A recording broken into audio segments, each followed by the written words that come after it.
Bonjour, j'espère que vous vous portez à merveille. Mon nom c'est Gildas Tonocoin, je suis entrepreneur et auteur de 6 livres. Je viens m'entretenir avec vous une fois encore sur la mission de vie. Pourquoi est-ce que nous sommes sur la terre? Pourquoi est-ce que vous êtes sur la terre? C'est le moment ici de vous aider par des outils, par des informations, par des stratégies à découvrir la raison de votre présence sur la terre et vous amener à commencer ou à continuer à accomplir cette mission-là, cette raison-là pour laquelle vous êtes sur la terre.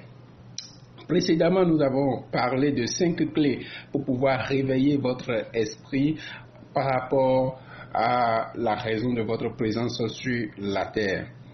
Cette fois-ci, nous allons faire un exercice en 7 points et cet exercice à terme va vous permettre de découvrir de façon concrète ce que nous sommes en train de mettre dans la mission de vie d'un être vivant. Et vous le savez, la mission de vie revêt une importance capitale en ce sens que toute l'humanité forme un bloc, une unité. L'humanité est comparable à un être vivant, à un seul corps. Et donc, lorsque un individu, une personne refuse, que cela soit consciemment ou inconsciemment, d'accomplir sa mission de vie, ceci crée un défi au niveau de tout le bloc. Les choses se passent un peu comme les bras refusent ou notre main refuse de jouer son rôle, nos yeux refusent de jouer leur rôle, nos pieds refusent de jouer leur rôle ou notre estomac, nos intestins refusent de jouer leur rôle. Vous imaginez la catastrophe au niveau du corps humain lorsque de tels défis se présentent. Donc, c'est de cette manière que se présente la problématique de la mission de vie au niveau mondial, au niveau général, au niveau d'une nation. Alors, vous comprendrez avec moi par là que si dans un pays, tous les individus découvrent quelle est leur mission de vie et s'engagent résolument à accomplir cette mission de vie, vous voyez avec moi qu'il y aura plus de joie, il y aura plus d'épanouissement, il y aura le progrès sur tous les plans. Puisque ceux qui, par exemple, doivent travailler dans le service public vont vraiment être convaincus de cela, se préparer et aller le faire. Ceux qui doivent travailler dans des entreprises privées vont effectivement être convaincus de cela et embrasser leur mission spécifique dans le domaine approprié. Et ceux également qui sont appelés à créer des entreprises vont créer des entreprises pour leur propre joie, la joie de leur famille, la joie de leurs amis, la joie de leur pays. Alors, donc le fait de ne pas découvrir sa mission peut amener un monsieur qui n'est pas appelé à travailler pour le service public à aller s'installer là-bas juste parce qu'il a envie d'arrondir les fins du mois, juste parce qu'on lui a dit que quand on travaille en tant que agent permanent de l'État, voilà, le salaire est garanti à la fin de chaque mois, il va se réfugier là-bas et vous imaginez un peu la suite. Et quelques mois, quelques années après, quand il n'a pas les revenus escomptés, il commence par se lancer dans des activités qui ne sont pas trop conseillées. Alors, voilà, vous voyez par là l'importance que revêt la découverte et l'accomplissement de la mission de vie au niveau individuel et au niveau, disons, national et même à l'échelle planétaire. Il y a une citation que j'aimerais partager avec vous qui est de Arnold Glasgow qui dit que « Fais de ta vie une mission, pas un entrastre. » Fais de ta vie une mission, pas un entrastre. Et l'autre citation que j'aimerais partager avec vous, c'est de Mark Twain, un écrivain et humoriste américain, qui dit que il y a 2 jours importants dans la vie d'un individu. Le premier jour, c'est le jour de sa naissance et le deuxième jour, c'est le jour où il découvre ce pourquoi il est né. Alors, chacun de nous doit savoir qu'il y a quelque chose qui sommeille en lui. Il y a quelque chose qui a été placé en vous. Et cette chose-là, elle est unique en vous. Et quand on parle de cette spécificité de notre mission, les gens ont tendance à croire que voilà, c'est obligatoirement quelque chose de waouh, quelque chose quand tu le fais, tout le monde crie pour dire que waouh, c'est différent, c'est extraordinaire. Ce n'est pas toujours le cas. Votre mission, par exemple, peut être, si vous êtes en tant qu'homme ou femme, peut être votre manière, vous êtes peut-être un secrétaire administratif, votre manière spécifique d'accueillir les gens, votre manière d'échanger avec les gens, de telle manière où le jour où vous prenez votre retraite, ceux-là qui viennent à ce service puissent déclarer « Nous n'avons plus jamais vu un monsieur pareil à ce monsieur-là, ou une dame pareille à cette dame-là, parce que sa manière de nous accueillir, sa manière d'exercer son métier est vraiment différente, est vraiment spéciale. Donc, chacun de nous a sa ceinture, même si un individu A et un individu B exercent la même activité, chacun de nous a cet ingrédient-là, a ce plus-là, et quand il le découvre et qu'il ajoute à ce qu'il fait, il y a une force qui se dégage, il y a une énergie qui se dégage, et cette énergie a 2 objectifs. Premier objectif, c'est qu'il met l'individu lui-même dans un état d'autosatisfaction qui fait qu'il génère lui-même à partir de l'intérieur sa joie, son bonheur, son épanouissement, et en la générant ainsi, il ne peut que donner, vous voyez, aux autres ce qu'il a.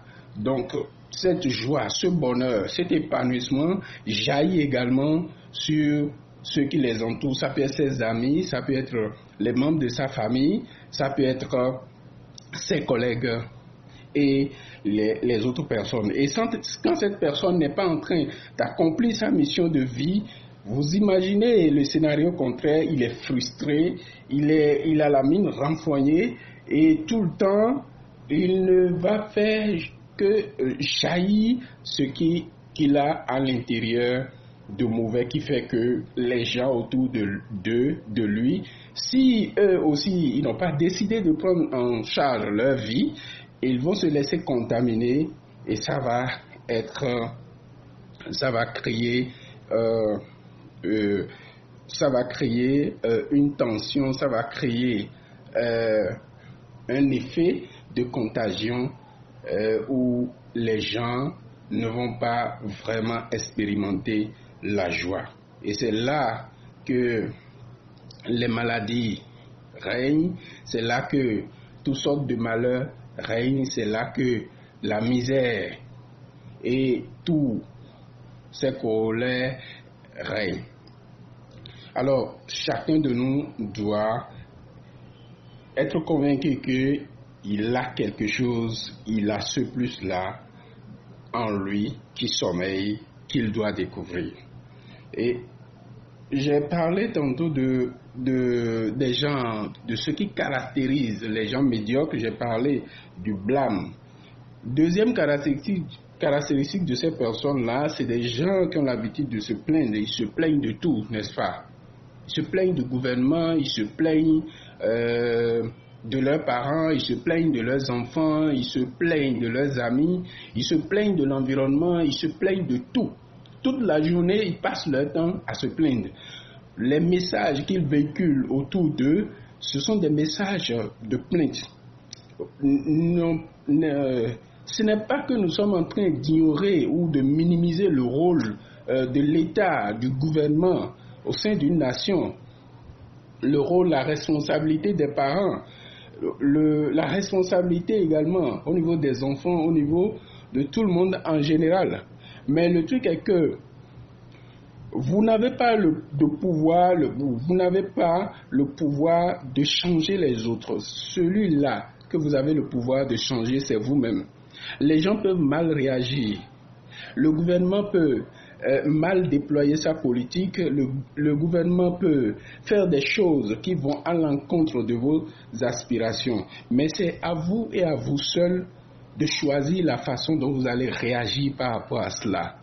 Et cherchez toujours à faire ce pourquoi vous vous êtes engagé et à faire un effort pour créer l'environnement, si vous avez décidé de créer une entreprise et que le gouvernement, par exemple, à travers sa politique économique, à travers, par exemple, la politique des tasses ou tout un tas d'actions, vous constatez que cela ne vous facilite pas la tâche, c'est le moment de vous asseoir et de vous poser la question quel est mon objectif et qu'est-ce que je fais pour pouvoir y arriver malgré tout. Ce n'est qu'ainsi que des années après, quand vous allez atteindre votre objectif, vous allez dire que c'est compliqué, c'est difficile, vous avez eu chaud, mais que vous y êtes parvenu quand même. Parce que nous le croyons ou pas, quelle que soit la situation économique dans un pays, il y a toujours une manière, il y a toujours une opportunité qui se crée. Quand les gens crient de gauche à droite que ça ne va pas, quand vous êtes un entrepreneur ou quand vous êtes un homme de vision et que vous vous asseyez, vous écoutez la voix de l'inspiration, vous avez toujours une voix, vous avez toujours des moyens pour pouvoir vous en sortir. Alors, troisième caractéristique des gens médiocres, c'est des gens qui font recours à la justification. C'est qu'ils vont vous démontrer de A à Z ce pourquoi ils n'y sont pas parvenus. Ils vont le démontrer avec toute leur force, avec toute leur énergie. Et des fois même, ils vont poser des actions pour amener les autres à faire comme eux. Pourquoi? C'est parce qu'ils ont la trouille. Parce que eux, ils n'ont pas réussi cette chose-là. Et il ne faudrait en aucun cas que vous la réussissiez. Au cas contraire, vous allez démontrer que leur théorie est fausse. Donc, il faut que vous aussi, vous ayez les mêmes résultats afin de confirmer leur théorie qu'ils ont raison. Alors, les gens médiocres ont recours au blâme, ont recours aux plaintes et ont recours aussi à la justification. Et pour ces gens-là qui ont eu la chance, la grâce de découvrir leur mission de vie, ont commencé par l'accomplir, ils tombent dans beaucoup de pièges. Nous allons aborder ces pièges-là après, mais pour l'instant, il est important de savoir que ces gens-là, généralement, tombent dans le piège de la comparaison. C'est-à-dire qu'ils ont atteint un certain niveau, ils ont eu un diplôme, et du coup, ils se comparent à leurs promotionnaires. Du coup, ils se comparent à ceux qui ont la même âge que eux et ils se voient d'une certaine manière comme quelqu'un ayant réussi. Pas par rapport à ce qu'ils ont reçu comme dépôt intérieur, mais par rapport aux autres. Et ça, c'est un gros piège et qui peut amener quelqu'un à la médiocrité parce qu'il est en train de faire ainsi de la comparaison que j'appelle la comparaison négative. Ce qui va l'amener à faire du réchauffé, qui va tomber dans le piège de la routine, à ne pas se challenger pour aller plus loin, parce que celui-là qui veut réussir doit toujours faire plus que ce qu'il a fait hier. Et la définition du succès, c'est quoi? C'est le fait de pouvoir faire toujours plus que ce que vous avez fait dans le passé. Alors, rapidement, nous allons passer aux exercices. À l'exercice, donc, de façon concrète, comment est-ce que vous pouvez découvrir votre mission de vie? Alors, il y a 7 points que nous allons voir. Le premier point, c'est de commencer rapidement par faire la liste de vos épreuves, de vos expériences du passé. Vous avez subi des choses dans le passé. Il y a des événements qui se sont produits dans votre vie dans le passé. Et ces choses-là vous ont marqué, n'est-ce pas? Il faut faire la liste. Faites la liste. Et après avoir fait la liste de ces épreuves et expériences de votre passé, listez à côté les leçons que vous en avez tirées. Quelles sont les leçons que vous en avez tirées? Ça, c'est le premier point. Le deuxième point, c'est de faire la listing de ce que vous attirez et de ce que vous attirez. J'ai parlé de la liste de ce que vous attirez et de ce que vous attirez. Qu'est-ce que vous attirez? J'ai fait ce point-là à mon niveau en 2014, vers la fin de l'année 2014. J'ai fait la liste de mes épreuves, j'ai traversé des choses pas possibles. Et à un certain moment, je me suis dit, mais qu'est-ce que j'ai fait pour mériter cela? Comme la plupart d'entre nous ont l'habitude de dire, il y a d'autres qui vont jusqu'à dire, est-ce que c'est moi qui ai tué Jésus ou c'est moi qui ai tué Mahomet? Bon, bref, faites la liste de ce que vous attirez et de ce que vous attirez. Au deuxième point, donc là, il s'agit de faire la liste des situations que vous attirez. C'est-à-dire quel genre de situations viennent à vous, quel genre de personnes viennent à vous. Généralement, en ce qui me concerne, des personnes qui ont des fois 2 fois plus que mon âge viennent me voir pour demander conseil, pour me confier leurs enfants, de pouvoir les accompagner, de pouvoir les coacher. Des entrepreneurs viennent me voir pour demander que je puisse les accompagner, que je puisse les coacher.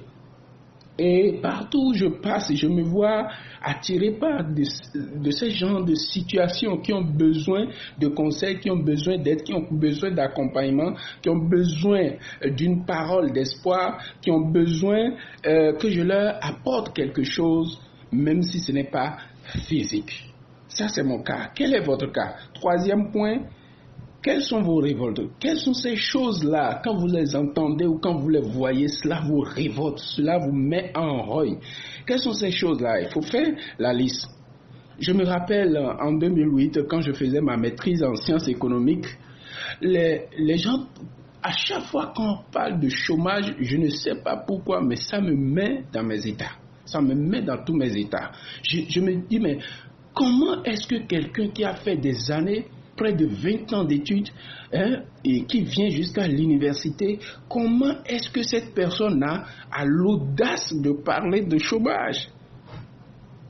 Je n'arrivais pas à comprendre. Je suis arrivé à un point où j'avais mon plan après la maîtrise de façon concrète. Effectivement, si je fais des demandes d'emploi et que je ne trouve pas, que ça ne marche pas, qu'est-ce que je fais? J'avais mon plan et je voulais me mettre déjà à laver les motos parce que j'ai constaté que les étudiants et étudiantes n'aiment pas trop laver leurs motos eux-mêmes. Alors, ma stratégie, mon idée était de commencer par laver les motos à 150, 200 francs. Et puis, j'étais convaincu que si je faisais cette activité-là, en quelques années, j'allais faire pas mal de chiffres et m'en sortir. C'était mon plan. Parce que dans ma tête, je rejetais toute idée de chômage. Pour moi, ce n'était pas possible. Pour moi, le concept, même le chômage, même, je ne vois pas son existence. Je ne vois pas son bien-fondé. Donc, voilà, moi, en ce qui me concerne, l'une de mes révoltes. Dans ton cas, quelle est ta révolte ou quelles sont tes révoltes? Il faut que tu fasses la liste. Parce que tout cela va constituer des indices qui vont t'amener vers ta mission de vie. Quatrième point, que seriez-vous en train de faire si vous avez tout l'or du monde? Je suis sûr que tu as déjà entendu ça une fois. Je suis certain qu'on t'a déjà dit, si tu avais une baguette magique, qu'est-ce que tu te vois en train de changer? On t'a donné une baguette magique et tu pouvais changer dans le monde, dans ton pays, dans ta famille, tout ce que tu veux. Quelles seront tes priorités? Qu'est-ce que tu serais en train de changer? J'ai dit, que seriez-vous en train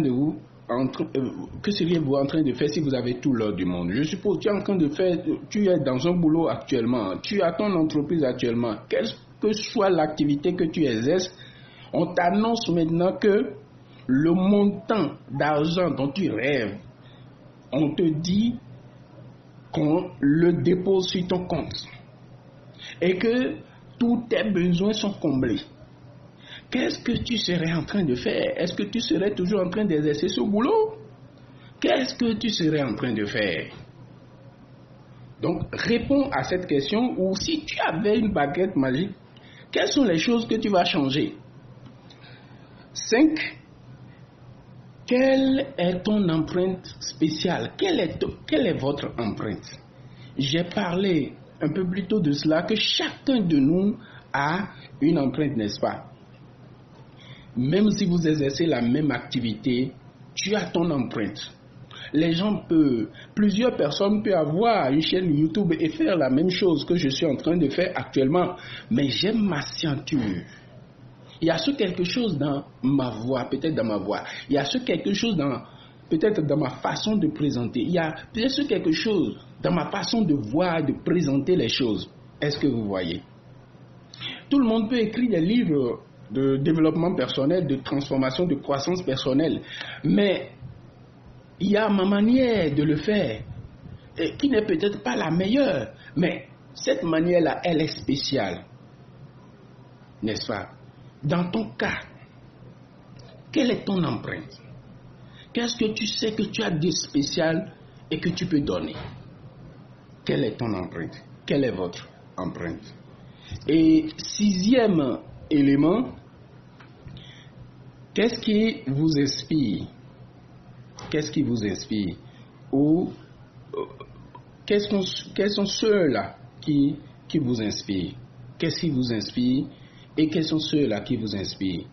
Les gens qui constituent une source d'inspiration pour vous, les choses qui constituent une source d'inspiration pour vous, ces personnes-là que vous idéalisez, ces personnes-là, quand vous les écoutez, quand vous les voyez, quand vous voyez leur réalisation, leur façon de parler, de se comporter, vous vous voyez en eux, vous vous identifiez à eux.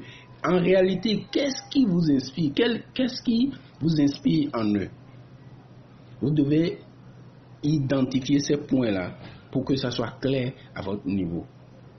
Est-ce que c'est leur façon de parler? Quelle est cette façon-là? Est-ce que c'est leur habillement? Est-ce que c'est leur charisme? Est-ce que...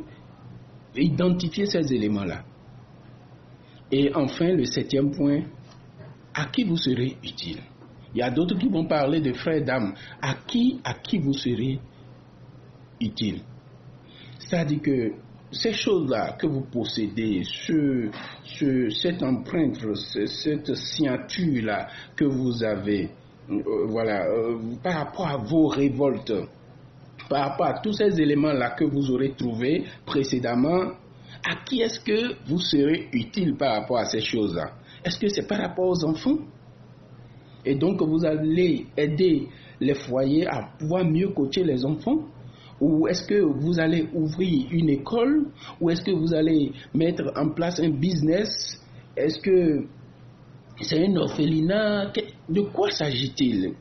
Quelle est cette cible-là à qui vous serez utile? Est-ce que ce sont les parents d'élèves? Est-ce que c'est les hommes de certain âge? Est-ce que c'est les vieillards? Est-ce que c'est les femmes? Est-ce que c'est des cadres d'entreprise? Est-ce que c'est des chefs d'entreprise? Est-ce que c'est des managers? Est-ce que c'est des étudiants? Est-ce que c'est des élèves? À qui est-ce que vous serez utile? Donc voilà cette question dont les réponses vont vous aider, je pense, à connaître votre mission de vie, à voir en quoi est-ce que vous serez utile pour l'humanité. Et ceci constitue la deuxième partie de la série de podcasts que je fais sur la découverte et l'accomplissement de votre mission de vie. Je rappelle, pour ce qui concerne l'exercice, le premier point, c'est de faire la liste de tous vos épreuves et expériences de votre passé et les leçons que vous en avez tirées. 2.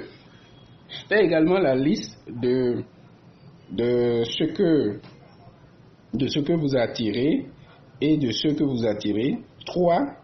Quelles sont vos révoltes? 4. Que seriez-vous en train de faire si vous aviez tout l'or du monde? Ou si vous aviez une baguette magique, qu'est-ce que vous seriez en train de changer? 5. Quelle est votre empreinte?